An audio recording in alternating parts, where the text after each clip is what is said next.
Hey everyone, what's going on?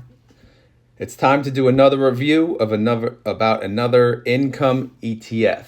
So, as you know, my channel has been focusing lately on high yielding dividend slash distribution paying income ETFs.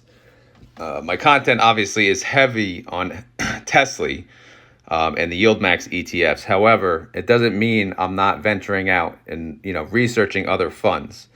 And I'm researching them not only for myself, but for you guys, I guess, if you are interested in learning about them. So Amplify ETFs, they do have other income funds. One of which I'm very interested in, and that's HCOW. So I already covered HCOW in a video previously, and recently, actually, they just paid out their first distribution. And I'll cover that, I'll cover HCOW again down the road, but that is one fund I was interested in. So it made me think, okay, what other ETFs do they have? So if you go to the Amplify ETF website, they have a product list and, they make it look pretty on the PDF. So this is what they have, right? I only care about income ETFs. So they have Devo, everyone knows Devo, HCOW, which I just spoke of, and then they have these three on the bottom, which I never really heard of. IDVO, which is International Enhanced Dividend Income ETF, NDIV, which is Amplify Natural Resources Dividend Income ETF, and then they have Amplify High Income ETF, YYY. And Amplify High Income ETF, YYY, which it will be the one that I cover today.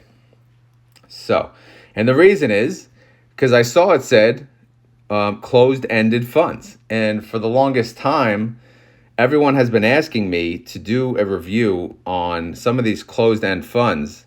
And I'm not going to lie, these funds are, it's kind of confusing.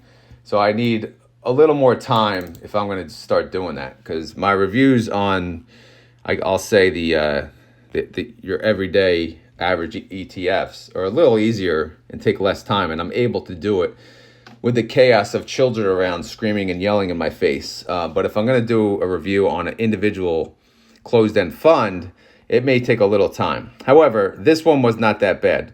But long story short, this is an ETF that buys the closed-end funds for you. So let's get to it. Let's go back to the home page, and where they have our ETFs, and then we'll find YYY. We'll click on that. And this is the homepage for YYY. So what is YYY? Well, for one thing, it launched on June 21st, 2013. Shares outstanding, 32 million. Net assets, 364 million. Number of holdings, 44.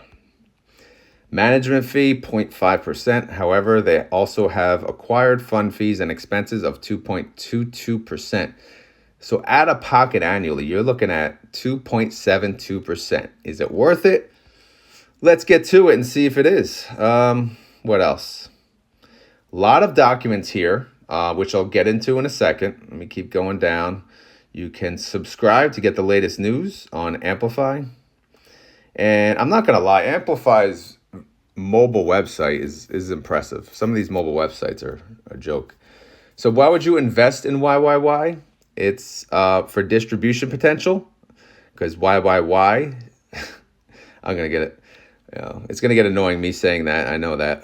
It seeks to pay a high level of current income on a monthly basis. Everyone loves monthly income. Appreciation potential. Purchasing shares of closed-end funds, CEFs, below net asset value, also referred to as a discount, may provide potential for appreciation. Diversification. YYY holds 45 closed-ended funds diversified by asset class. Okay. Their strategy, which, we kind of basically covered that. A lot of this I'm going to cover in the prospectus. So their distribution rate is 13%. That's respectable. Their current trade closing price was $11.18. This is their chart, 1 year chart. Not great, not terrible. If we go to all, Not great. It's just going down, right? Here's some of their holdings, which we'll get into, I believe, on the fact sheet. Here's their exposure, 80% bonds, 20% stock, asset exposure. Obviously, they're very diversified. Issuer diversification, 19% and 20% in what? PIMCO and Nuveen, it looks like. Performance, we'll get into that too. Not that great. And distributions, they have a long history, but it looks like they paid 12 cents pretty consistently, which is good. I don't know what it was the prior year. 12 cents. Wow. 13 cents, then down to 12. 2020, 13 cents. Okay, so around 12 to 13 cents. Sorry for the scrolling, but that's the end of the website. So I'm going to go back up to the documents so we can check some things out. That's really where all the information is. So first things first, they have a couple things on here. Investor guide. Pretty cool. Again, these documents look pretty sweet. Everyone likes to buy at a discount. Why not investors? Yeah, trying to sell us. By the way, this is not financial advice. I'm not a financial advisor. This video is for fun and entertainment, me just doing my research. So what are closed-end funds? Let's see if they have a good definition. That's not even really a definition. I have the definition in the prospectus, which we'll go over. Okay, this document. 5 reasons closed-end funds may enhance portfolios. Frequent distribution potential. Closed-end funds typically pay distributions to investors on a monthly or quarterly basis. Duh. Professional management. Because of the number of shares in a closed-end fund is fixed, portfolio managers do not need to maintain a certain cash level to complete fund redemptions. 3, potential benefits of leverage. Professional managers can exploit the difference between short-term and long-term rates during periods when the yield curve is positively sloped. Exchange listings add liquidity. Possibility of NAV discount. A lot of information here, guys. I don't want to bore you to death. So that is the investor guide. Let's go to the fact sheet. Again, they pay monthly. They have 45 holdings. Well, this shows a yield of 11%. That looks like less than what we saw. Here's their top 10 holdings. Eagle Point Credit Company, Oxford Lane, PIMCO, Invesco, PIMCO, Nuveen, Blackstone, Nuveen. Okay. Again, a lot of repetitive information, but I love my fact sheets. Closed-end fund FAQs. Frequently asked questions. Okay, here's the definition. But what are closed-end funds? Closed-end funds are professionally managed and publicly traded investment companies. Closed-end funds generally invest in securities like stocks and bonds. Many closed-end funds focus on income-generating investment strategies. One common misconception investors may have is that closed-end funds are simply traditional mutual funds that have closed to new investors. This is incorrect, as closed-end funds are different investment vehicles than traditional mutual funds. Are they new? No, they've been around since the 1890s, apparently. How many closed-end funds are in the U.S.? 461 as of 2021. For those of you that care. I don't really care, honestly. Again, just a lot of boring information in these documents. And then we have the wonderful prospectus. But before I show you guys that, I just wanted to mention, when you go to All Holdings, by the way, if I download it, you will notice that there was someone missing from here, and that's the great old Cornerstone. Everyone talks about Cornerstone when they talk about closed-end funds, and they do not invest in Cornerstone. So just so you guys know, they have their prospectus, which they have a checklist, and these closed-end funds have to meet that checklist. So basically,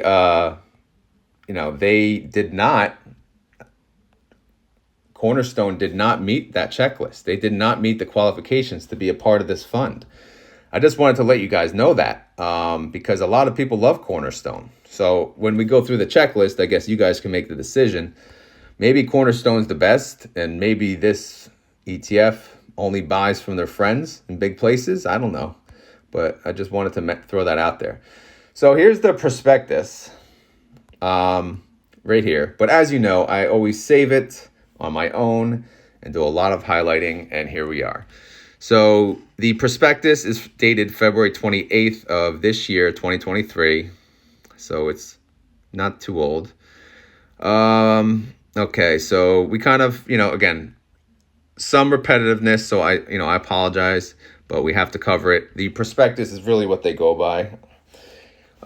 So this ETF seeks investment results that generally correspond before fees and expenses to the price and the yield of the ISE High Income Index. ISE High Income Index. The fund operates in a manner that is commonly referred to as the fund of funds, meaning that it invests in assets in shares of funds that are included in the index. The index seeks to measure to the performance of the top 45 U.S. exchange list closed-end funds. Top 45. It's not okay. So they invest in both dividend and non-dividend paying funds. I thought that was interesting, so I highlighted that. Securities of the index are selected from all closed-end funds which are organized in the United States and whose shares are listed and trade on a U.S. securities exchange. So, what are the qualifications? The security must be listed on one of the NASDAQ stock market, New York Stock Exchange, New York Stock Exchange American, or the CBOE exchange. Also, it must have a market cap of at least 500 million, and it must have a 6-month average daily traded value of at least 1 million. Each eligible index constituents ranked and ordered according to the following factors: fund yield, share price premium discount to net asset value, and then average daily value of shares traded over the 6-month period. So they take that, and as you can see below, a combined rank score for each eligible index constituent is then calculated. The top 45 ranked underlying funds are then included in the index. 45 components, that number is a maximum limit and not a fixed target. As you saw on the other page, they do have 45 holdings. The top ranked index constituent will receive the greatest weighting. And as you can see down below, no constituent may exceed 3%. The index is rebalanced semi-annual in January and July. This fund is actually classified as diversified. This is the first ETF that actually met the qualifications to be called diversified, because this 1940 Act, they don't consider many people diversified. Let's keep going. These are just definitions, just so you guys know, which feel free to look at. I'll share this in my Discord. Performance annual calendar year returns of the fund based on NAV. So let's take a look at how they have done over the years. 2013 total return 8.43%. 2014 1.03%. 2015 down 8.26%. 2016 and 17 up 15 and 14%. 2018 down 9.97%.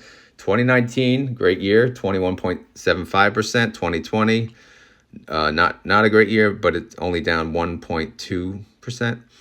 2021, it was up 14.24%, which is good. And then last year, 2022, it was down 21.69%. But last year was not a good year. If these are total returns, including distributions, this is not a good performance. So I'm not impressed. The fund's high quarterly return was 15.16%. That's pretty impressive for a quarter. The lowest quarterly return was negative 26.62%. So their worst quarter is much worse than their highest quarter, if that makes sense. Now take a look at this. The return after taxes on distribution, if from inception, 1.64%. That's their average annual return. At least it's in the positive, but you're only making 1.64%. Their 10-year, 0.22%. Their 5-year, negative 2.96%. Even before taxes, their 5-year is in the negative. So performance-wise, this fund is not that good. And they take a very high management fee. I mean, closed-end funds, man, I don't know, man. I have zero desire to buy closed-end funds because, number one, I just do not understand them. And number two, they just don't seem to perform that great. I mean, they say, oh, you get the discount of the NAV, but is it really a discount? Are you really, making that much off of that? But plus I don't want to have to drip. I don't want to have to reinvest my dividends into the fund in order to do good.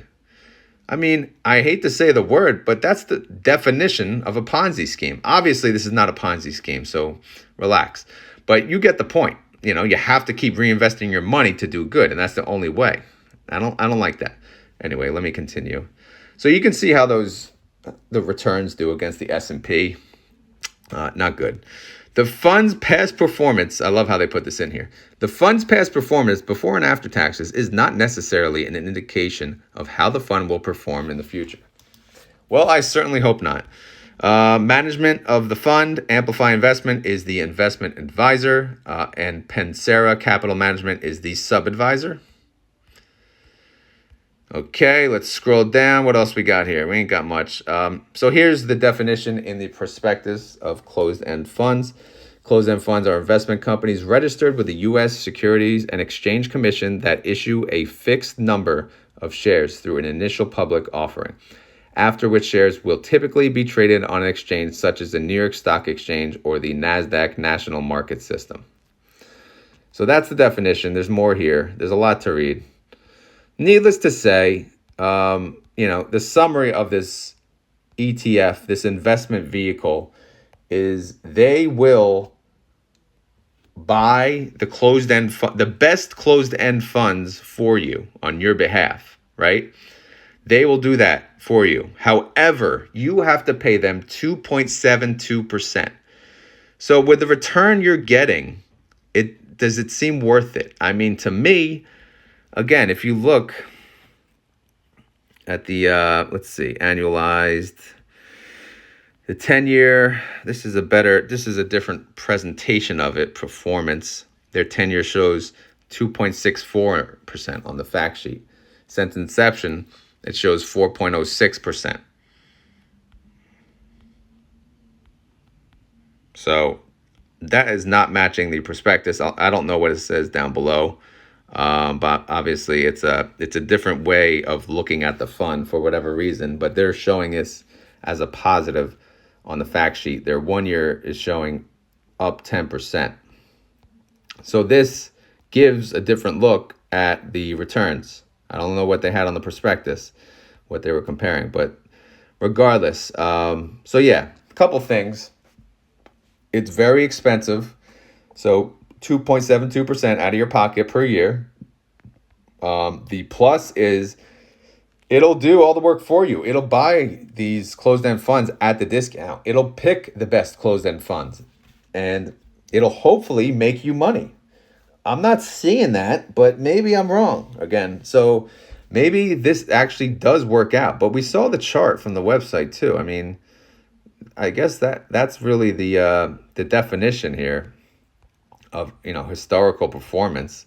So we pulled up, historically, it's what it started at 20. 22 it started at. Now it's at 10. So it's only gone down. However, they're saying that you buy every time they have an offering, they'll get you at that discount.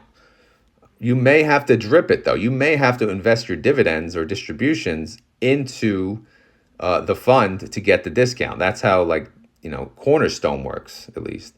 So again, I can't give any justice to the closed-end fund ETFs because I haven't researched enough. So if you want more information on closed-end funds, I would Google it or YouTube. I'm sure there's a YouTuber out there that can talk further about it. I will one day. Don't worry, guys. I will research it. I'll do my homework, but I don't want to say anything, too far in advance. That's out of my league. But right now, these are the best closed-end funds per Amplify, right? Based on their qualification. And Cornerstone is not on there. So when I do my research on closed-end funds, it's not going to be on Cornerstone. It's going to be on closed-end funds in general. Because clearly, there's a lot better options out there, at least according to Amplify. So what do I think about this fund? Is it worth it? Am I going to buy it? Well, the answer is no, I will not buy it because, again, I don't buy things I don't understand. And I don't understand closed-end funds at the moment. And I also am not impressed with their return and, well, their distribution yield was good. What was it? It said 11% on one section, and then it says 13. Okay. Their 30-day yield is what?